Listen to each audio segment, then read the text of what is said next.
तो ये वो जगह है जहाँ पे यहूदियों को और दूसरे जो कैदियों को ला के जलाया जाता था। अगर आप ये पढ़ें तो फॉर्मर क्रेमेटोरियम एरिया, ये वो एरिया ही उसकी तो ये ओल्ड क्रोमेटेरियम है, मतलब जहाँ पे पहले लोगों को जलाया जाता था। ये जो जगह आप देख रहे हैं, और यहाँ पे भी 11,000 कैदियों को जलाया गया इस चैम्बर के अंदर। अस्सलामुअलैकुम दोस्तों, मैं हूँ कुमैल अदर नकवी और आप देख रहे हैं लाइफ विद कुमैल। तो जनाब, मैं गाड़ी के अंदर बैठा हूँ और आज आपको एक ऐसी जगह लेके आए हैं जहाँ पे ज्यूज़ या यहूदी जो हैं वो बहुत ज़्यादा अफसरदगी से आते हैं और उनके लिए काफ़ी सेक्रेट प्लेस भी है। और हिटलर ने अपने ज़माने में इस जगह पे बहुत जुल्म किया है। तो जनाब, आज मैं आपको लेके चल रहा हूँ डकाउ के कंसंट्रेशन कैंप, जो कि पहला कंसंट्रेशन कैंप था जहाँ पे यहूदियों को जलाया जाता था और उन पे बहुत जुल्म ढाया गया। चलते हैं और चल के आपको दिखाते हैं कि कहाँ यहूदियों को जलाया जाता था और कहाँ पे वो रहते थे, उनके रहने की जो जगह थी, उनका खाने पीने का जो यहाँ पे तरीका था, उनको किस तरह से रखा गया था। ये सारा कुछ, ये समझ लें कि एक उनके लिए जेल थी। और ये सारा कुछ इधर हम अंदर जाके आपको दिखाते हैं। तो चलते हैं अंदर और आपको दिखाते हैं। मैं पार्किंग में हूँ अभी, और ये सामने आप देख रहे हैं डिस्क्रिप्शन भी यहाँ पे दी हुई है कि विज़िटर सेंटर कहाँ पे है और एंट्रेंस कहाँ है। ये सारा कुछ यहाँ पे मेंशन्ड है। अगर आप कभी यहाँ आएँ तो मतलब दखाओ कंसंट्रेशन कैंप आप सर्च करेंगे, म्यूनिख के बिल्कुल करीब है ये।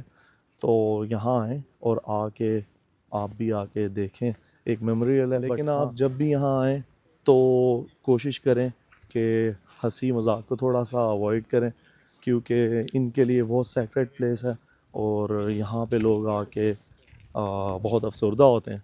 तो ऑब्वियसली अगर आप किसी जगह पे ऐसी जगह पे जाएंगे तो कोशिश करेंगे कि आप थोड़ा सा मतलब महज़ब तरीके से। जनाब, आप ये देख रहे हैं, ये विज़िटर सेंटर है।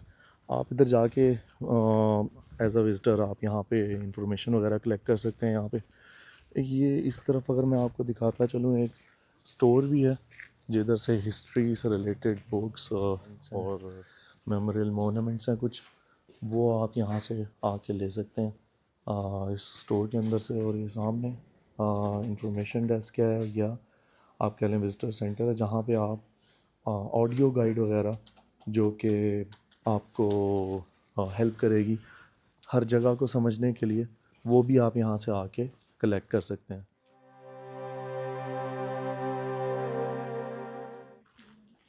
ये मेन एंट्रेंस है डखाओ कंसंट्रेशन कैंप की। उस तरफ सामने जो है वो इंफॉर्मेशन सेंटर है, और वहाँ से आप इस तरफ आएंगे तो ये मेन एंट्रेंस है डखाओ कंसंट्रेशन कैंप की। तो अंदर चलते हैं और अंदर चल के आपको बताते हैं हर बिल्डिंग से रिलेटेड जो इंफॉर्मेशन है, जो एरिया।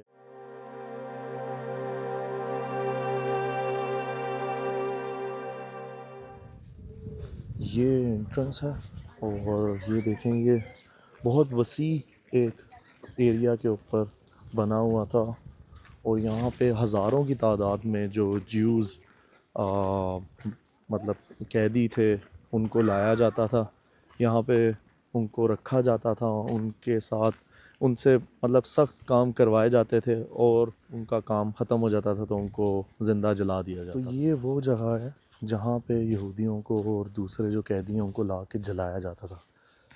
अगर आप ये पढ़ें तो फॉर्मर क्रेमेटोरियम एरिया, ये वो एरिया ही उसकी एंट्रेंस है।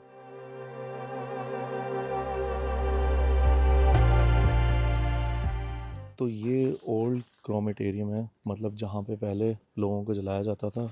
ये जो जगह आप देख रहे हैं, और यहाँ पे भी 11,000 कैदियों को जलाया गया इस चैम्बर के अंदर। और आप इमेजिन कर सकते हैं कि 11,000 लोग एक जगह पे जलाए जा रहे हैं, तो कितनी बड़ी तादाद में इधर कैदी होंगे। और उसके एक साल बाद यहाँ पे और ज़्यादा जो कैदी हैं उनको जलाना शुरू कर दिया गया, क्योंकि जो अमवात थी वो बहुत बढ़ गई और लोगों के लिए रहना भी मुश्किल हो गया।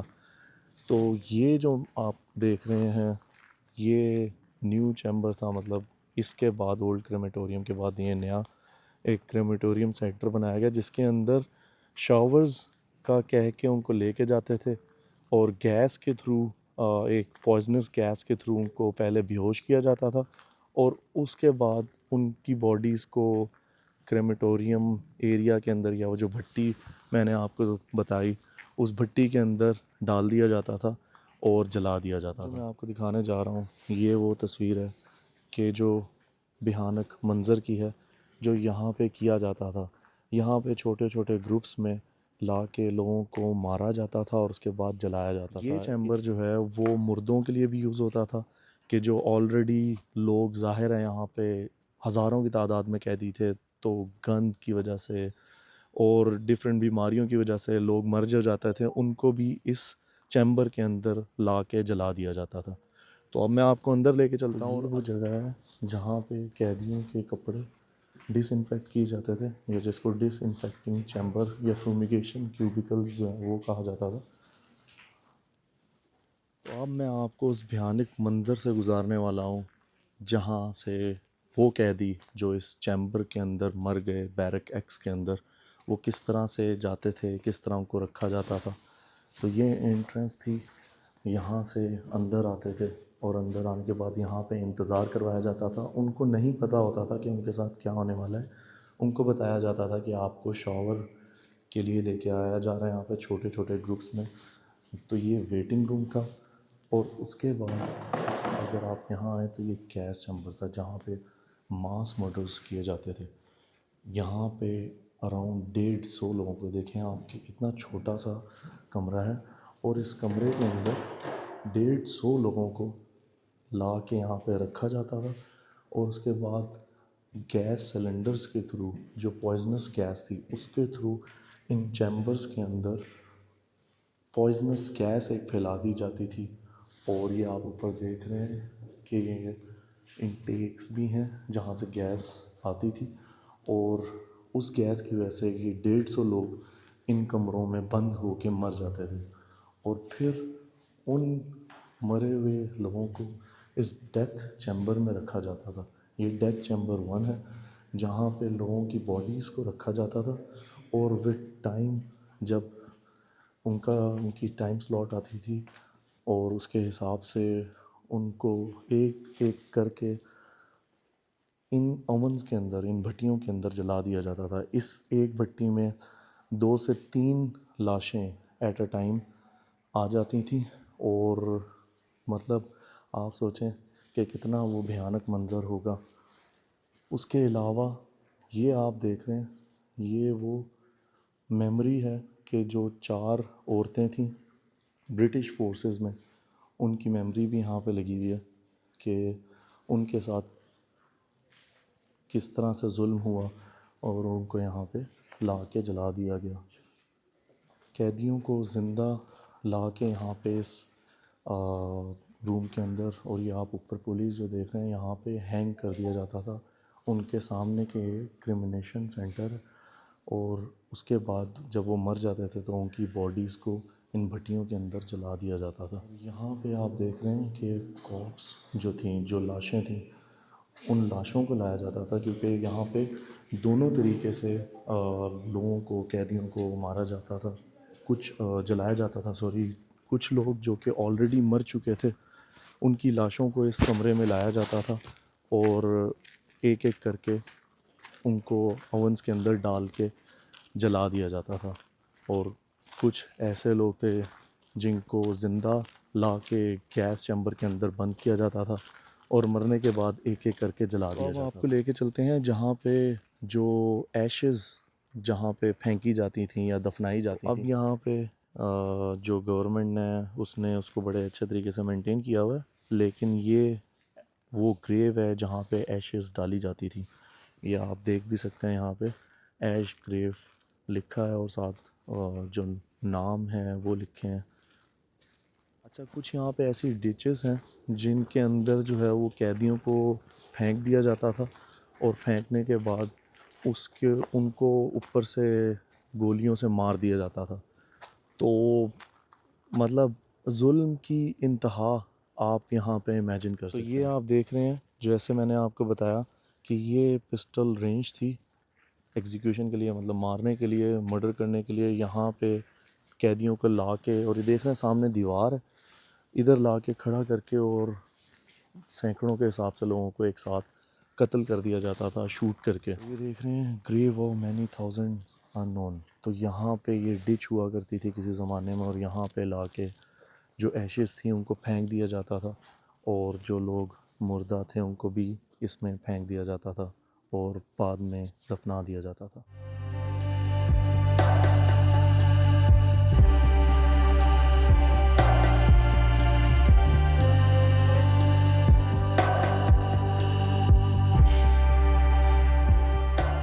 मैं अब क्रिमिनेशन एरिया से बाहर निकल आया हूँ और आपको बताता, ये जो क्रिमिनेशन एरिया है 4:30 बजे तक ओपन होता है। लास्ट एक्सेस इसका 4:30 बजे तक का है। आप आके लास्ट एक्सेस 4:30 बजे कर सकते हैं और 4:45 बजे ये बंद हो जाता है। तो ये सारा एरिया वो है जहाँ पे कैदियों को रखा जाता था और उनसे मज़दूरी करवाई जाती थी, उनसे काम लिए जाते थे। और ये अगर आप देखें, ये डिच है जो कैदियों को रोकने के लिए बनाई गई थी, और ये वॉच सेंटर है या वॉच टावर कह लें, वॉच टावर्स हैं जहाँ पे गार्ड्स होते थे। और ये खारदार तारों से दीवार एक बनी हुई थी जिससे भागना बहुत ही मुश्किल हो जाता था। और इसके सामने ये क्रिमिनेशन एरिया है जहाँ पे जब मास मर्डर्स करने होते थे या जो लोग मर जाते थे उनको जलाने के लिए इस क्रिमिनेशन सेंटर, मतलब के भट्टी के अंदर डाला जाता था। वो चीज़ बताता चलूँ कि ये फेंसेस इलेक्ट्रिक फेंसेस थी कि जिसमें करंट था कि अगर कोई कैदी भागने की कोशिश करता और गलती से ये डिचेस क्रॉस कर भी लेता तो फेंसेस में फंस के मर जाता। और अगर यहाँ से वॉच टावर से अगर गार्ड को ज़रा सी हलचल नज़र आती कि कोई भागने की कोशिश कर रहा है तो उसको ऑन द स्पॉट शूट कर दिया जाता। इधर इस तरह के 7 वॉच टावर्स थे जहाँ पे डिफरेंट जो लोकेशंस पे थे, जिस तरह आप उधर भी देख रहे हैं सामने, अगर मैं जूम करके आपको दिखा दूँ तो इस तरह के चारों तरफ अराउंड 7 वॉच टावर्स थे जिसकी वजह से भागना और ज़्यादा मुश्किल था। तो ये वो मोनूमेंट है जो कि बाद में बना, और ये इज़राइल ने बनाया यहूदियों की याद के लिए, या कह सकते हैं कि एक मेमोरियल मोनूमेंट जो कि ये बताने के लिए कि हम पे कितना जुल्म हुआ।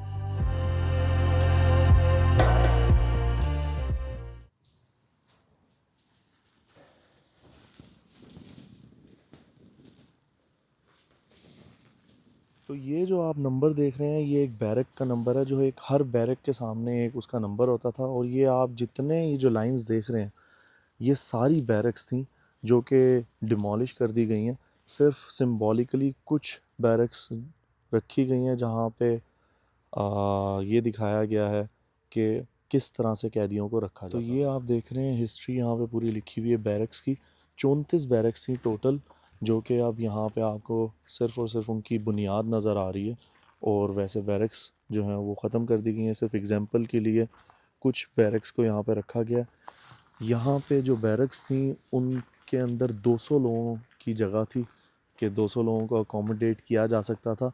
लेकिन at the end of the war, मतलब वॉर ख़त्म होने से पहले जब इसको आज़ादी दिलाई गई इस कैंप को, तो उस टाइम पे अराउंड 2000 लोग जो कैदी थे वो एक बैरक के अंदर थे। तो आप इमेजिन करें कि 34 बैरक में कितने कैदी जो हैं वो इस कैंप के अंदर उस टाइम पे। जैसे हम अपने बुज़ुर्गों की कब्रों पे जाते हैं, इज़हार अफ़सोस करते हैं, फूल लेके जाते हैं, उनकी कब्रों पे फूल रखते हैं, इसी तरह ये देखें यहाँ पे भी कुछ लोग आए होंगे। और यहाँ पे मैं आपको नाम दिखाता चलूँ, जॉर्ज मडूरो 1916 से 1944 तक वो बंदा जो भी था वो ज़िंदा रहा, और 1944 में शायद इसी बैरक के अंदर वो मरा होगा। ये बैरक नंबर 15 है। तो लोग यहाँ आते हैं, अपनों को याद करते हैं, खिराज तहसीन पेश करते हैं उन्हें, और उनकी यादें लेके घर चले जाते हैं। तो जब बैरक्स यहाँ पे हुआ करती थी तो कुछ इस तरह से नज़र आती थी। ये वो बैरक्स हैं जहाँ पे कैदियों को रखा जाता था। और किस तरह से रखा जाता था ये अंदर जाके हम आपको दिखाते हैं। तो जैसे कि बताया गया है, ये बैरक्स 1965 में दोबारा रिकन्स्ट्रक्ट हुए थे, जो कि पुराने बैरक्स थे वो सारे तोड़ दिए गए थे। तो ये रिकन्स्ट्रक्टेड बैरक है, पर इसके अंदर कैदियों को रखा जाता था। ये काइंड ऑफ अकोमोडेशन थी कैदियों की। ये आप देख रहे हैं कि ये बेड्स हैं, ये बेड्स हैं, इनके अंदर जो है वो कैदी सोया करते थे या लेटा करते थे। और ये जब डिमोलिश हुआ था बैरक, तब की पिक्चर है, और उसके बाद बैरक को रिकन्स्ट्रक्ट किया गया। अंदर आप ये देख रहे हैं ये बेड्स लगे हुए हैं, और ये दोनों तरफ बेड्स हैं, वुडन बेड्स हैं, और यहाँ पे प्रिजनर्स को रखा जाता था।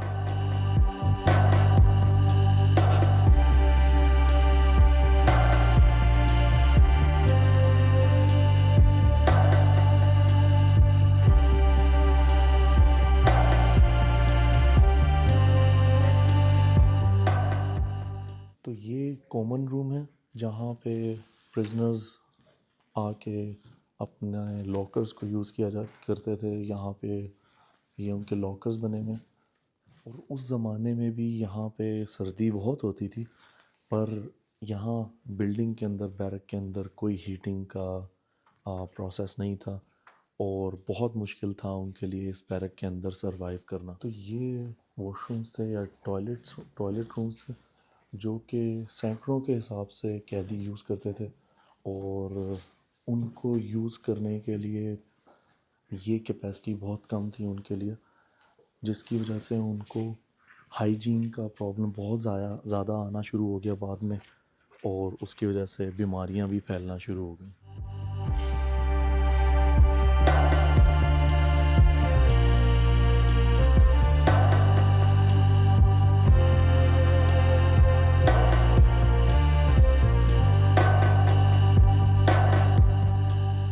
तो मेरे पीछे जो आप ये देख रहे हैं, इधर लाइब्रेरी और म्यूज़ियम था, जो कि अब बंद हो चुका है। हम थोड़ा लेट आए थे और उसकी वजह से अभी मैं कवर नहीं कर सका, लेकिन अगली दफ़ा आपको इंशाल्लाह दोबारा, अगर आप लोगों ने चाहा तो लाजमी दिखाऊंगा। लेकिन आज का हमारा व्लॉग यहीं पे इख्तिताम होता है, और उम्मीद है कि आप लोगों को इस हिस्ट्री की एक मेमोरियल साइट से जो है वो आपकी हिस्ट्री में इजाफ़ा हुआ होगा। आप लोगों को पता चला होगा कि क्या जुल्म जो है वो हिटलर के ज़माने में किए गए हैं और किस तरह से किए गए हैं। ऐसी और वीडियोस देखने के लिए मेरे चैनल को सब्सक्राइब करें। वीडियो पे कमेंट करके बताएं कि आपको वीडियो कैसी लगी। लाइक और शेयर करें वीडियो को। इंशाल्लाह अगली वीडियो में फिर मुलाकात होती है। तब तक के लिए इजाज़त दीजिए। अल्लाह हाफ़िज़।